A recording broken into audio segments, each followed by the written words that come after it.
decida sacrificarse delante de Dios.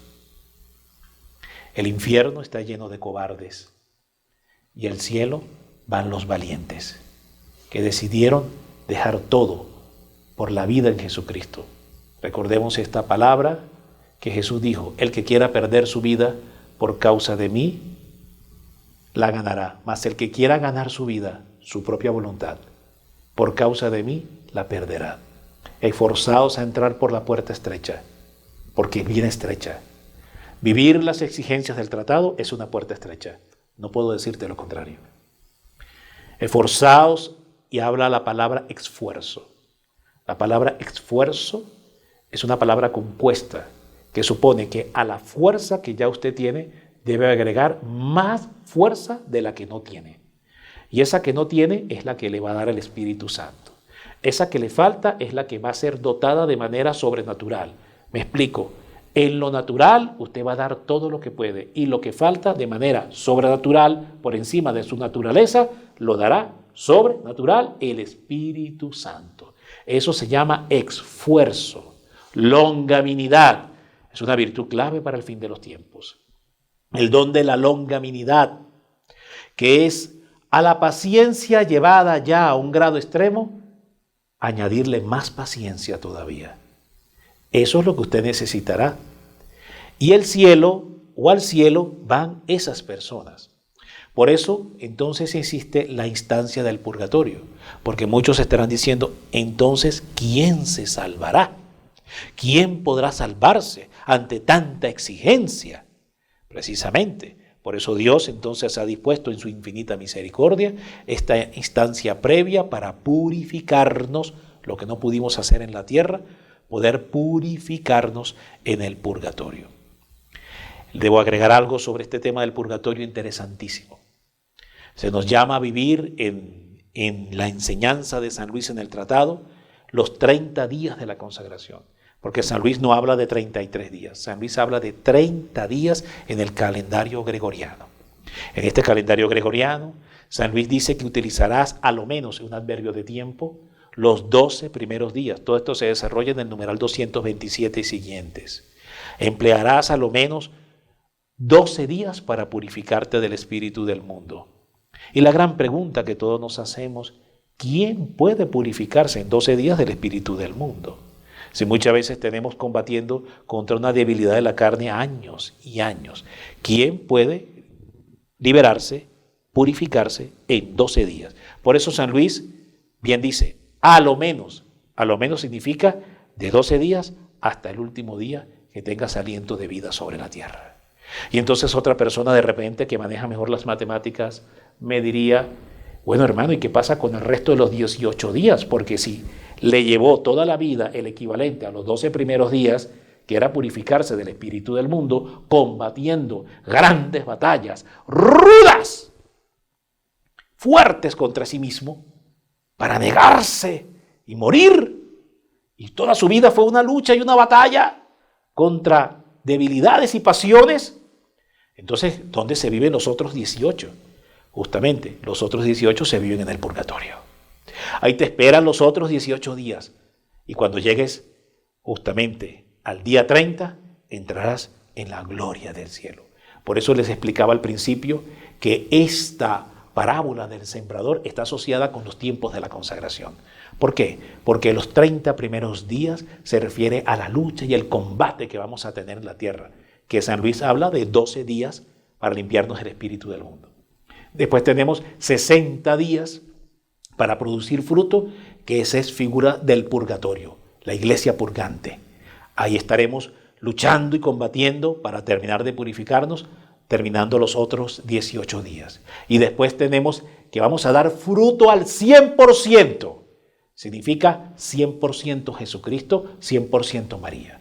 Entonces ya entrando en el cielo, seremos 100% María, 100% Jesucristo, para honrar aquella promesa profética de Apocalipsis 22, que nada sucio y manchado entrará en el reino de los cielos. Significa que entonces ya estaremos al 100% de la germinación espiritual.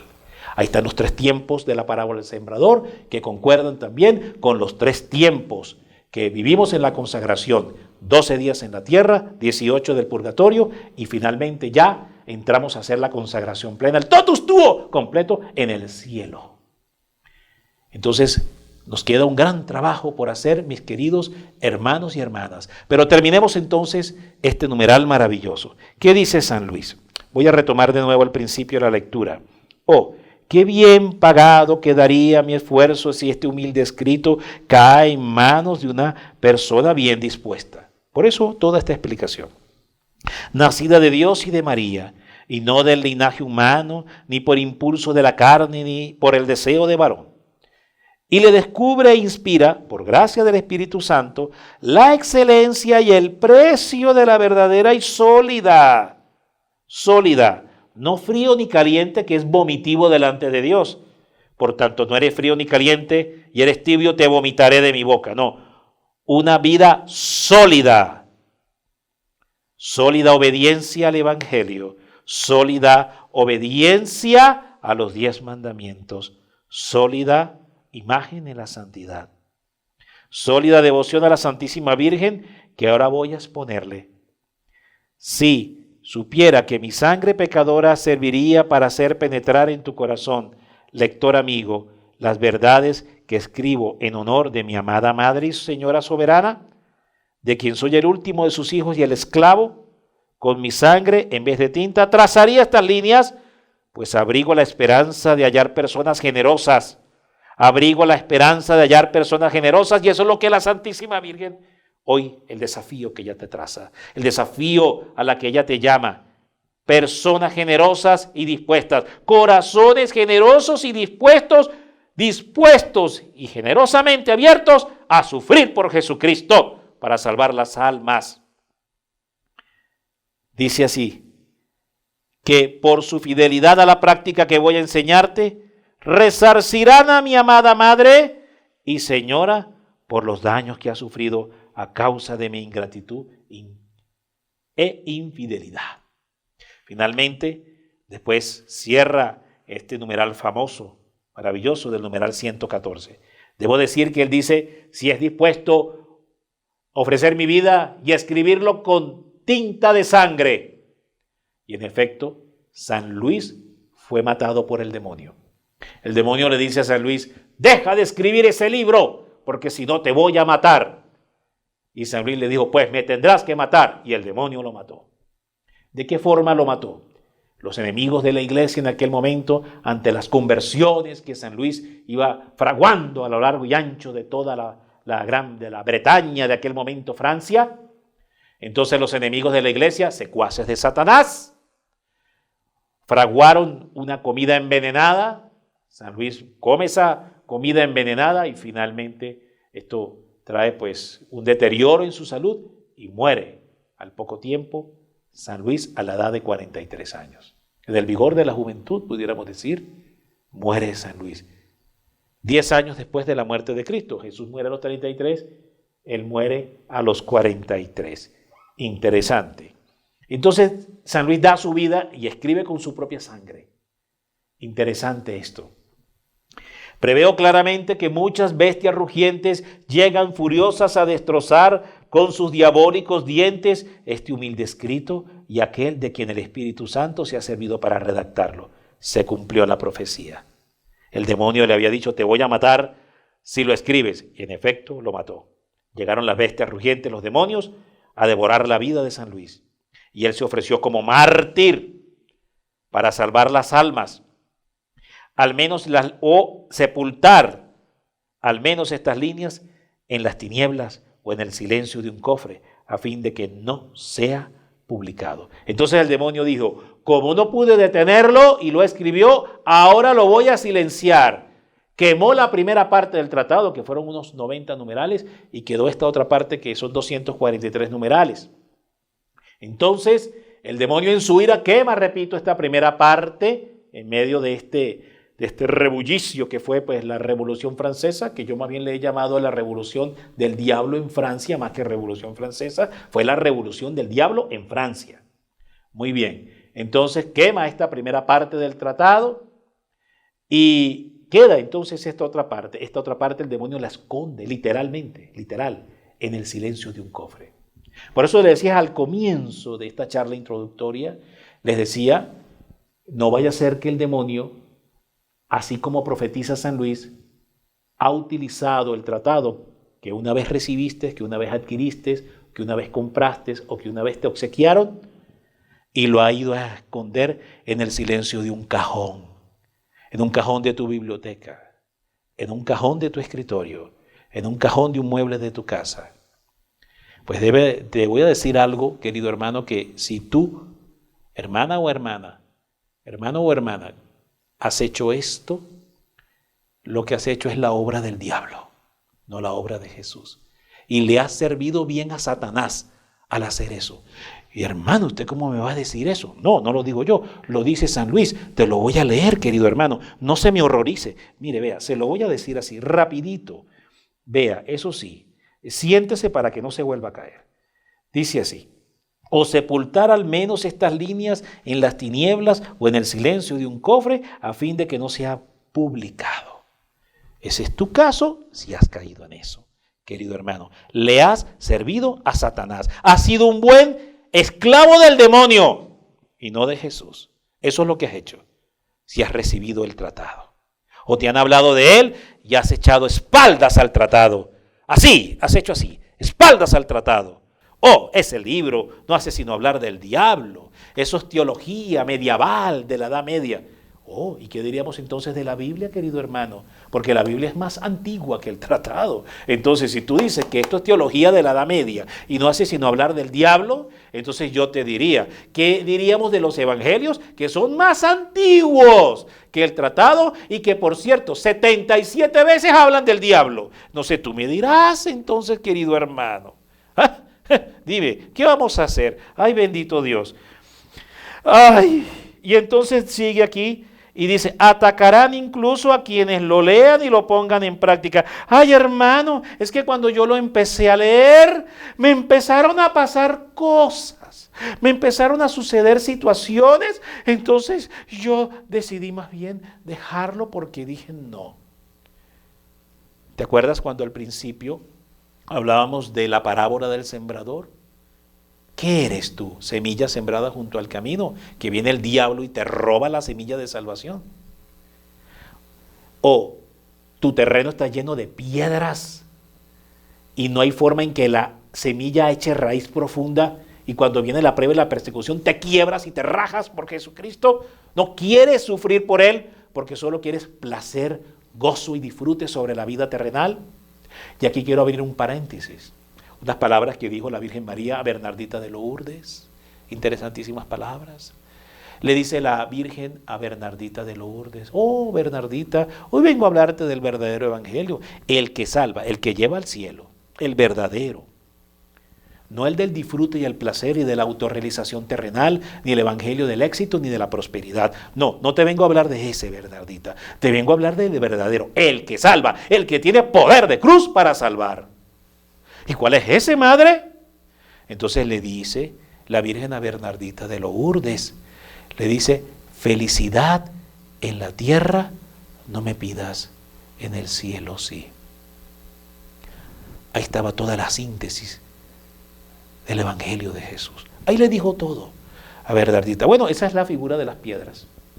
¿Estás tú en ese caso?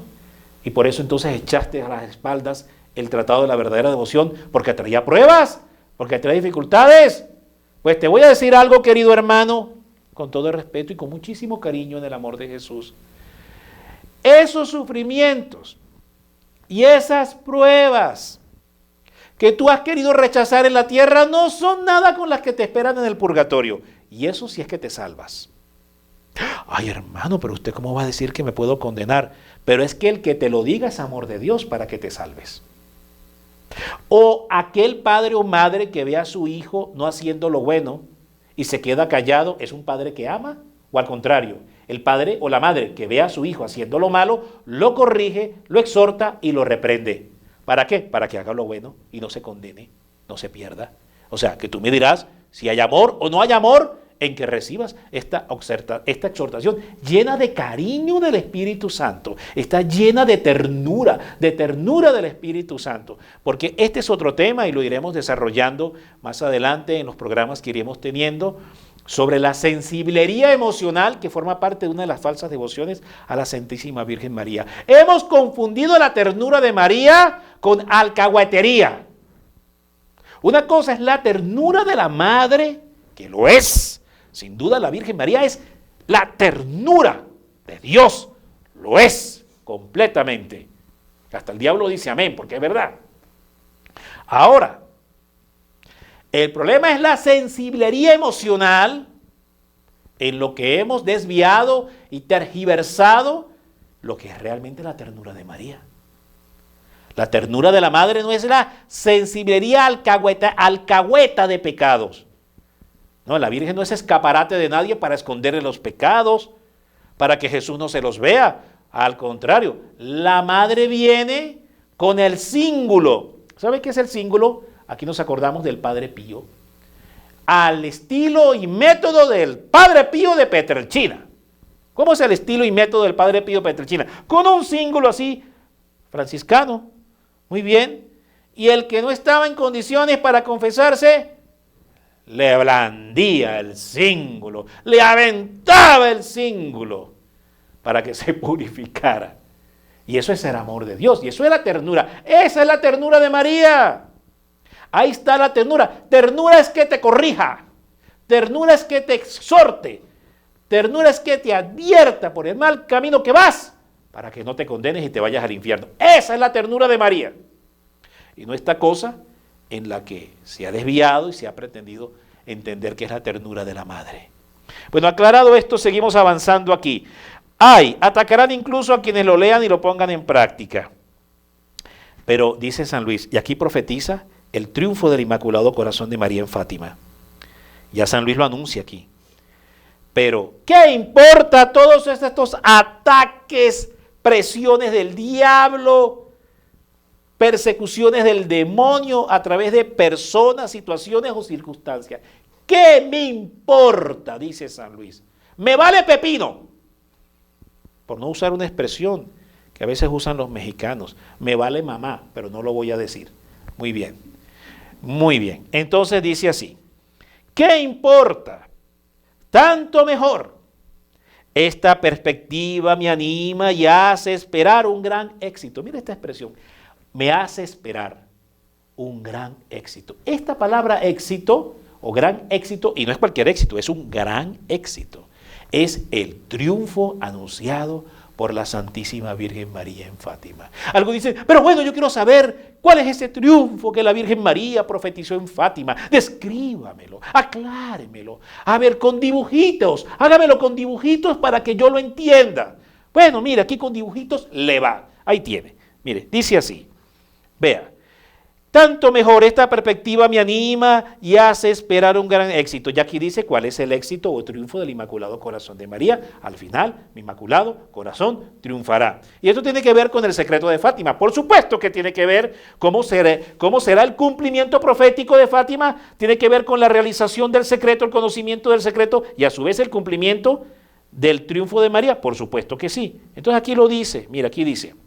Es decir, la formación de un gran escuadrón de aguerridos y valientes soldados de Jesús y de María. Y nótese que no dice cobardes que pegan la carrera. No, no dice eso.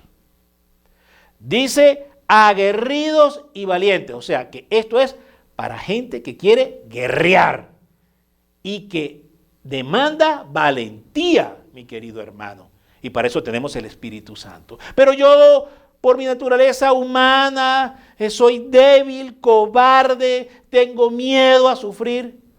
Eso se entiende y es parte de la naturaleza humana. Ahora, el problema es cómo manejarlo, qué posición asumir, cómo enfrentar ese miedo propio de nuestra naturaleza humana. San Pablo decía que a través del poder de la oración y de la intercesión. Los cenáculos reparadores, los cenáculos o la oración de reparación, de intercesión en el Santísimo Sacramento del altar, para alimentar y fortalecer al ejército fiel, al cuerpo fiel de la Santísima Madre, los apóstoles del fin de los tiempos. ¿Por qué? Porque San Pablo dice en Efesios capítulo 6, versos 6, 18 a los Efesios, cuando desarrolla la armadura de Dios, dice: por tanto rueguen con toda oración y súplica en el Espíritu, para que a mí me sea dado espíritu de denuedo. Denuedo significa valentía. El apóstol Pablo sabía que si la comunidad no oraba por él, sería un perfecto cobarde. Pero si la comunidad oraba por él, le venía el fuego, la valentía, y por eso se dejó cortar la cabeza. Y no tuvo miedo. Bueno, justamente, entonces es la oración de la comunidad que ora, que intercede. Es decir, que esto plantea que grupos de oración, cenáculos de oración, horas de sacrificio y reparación ante el Santísimo Sacramento del altar. Ese es otro tema que también lo iremos desarrollando en la medida que vayamos viendo los distintos temas del tratado. Bueno, visto así, vamos a leerlo en corrido completo. Pero, ¿qué importa? Tanto mejor. Esta perspectiva me anima y hace esperar un gran éxito, es decir, la formación de un gran escuadrón de aguerridos y valientes soldados de Jesús y de María, de uno y otro sexo, que combatirán al mundo, al demonio y a la naturaleza corrompida en los tiempos como nunca peligrosos,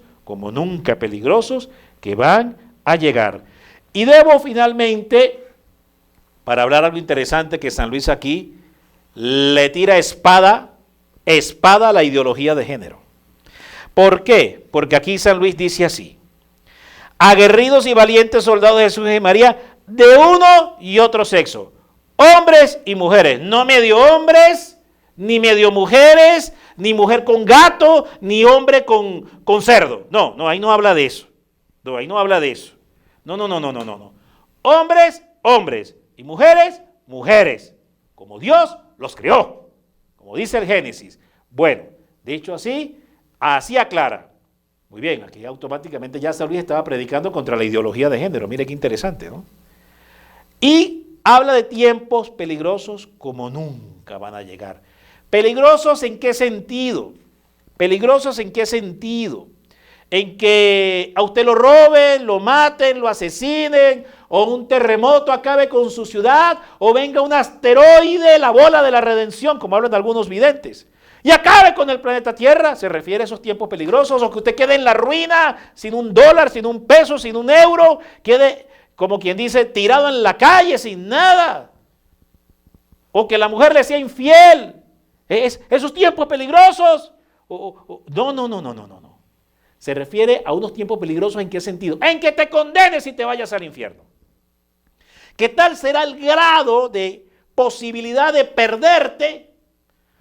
Porque el demonio habrá creado tales condiciones para que los jóvenes, las familias y las almas se pierdan con tal facilidad y se vayan al infierno. Eso es a lo que San Luis hablaba como tiempos peligrosos, como nunca antes van a llegar, lo cual nos da un tiempo una ubicación de espacio-tiempo para ubicar el cumplimiento profético de la profecía.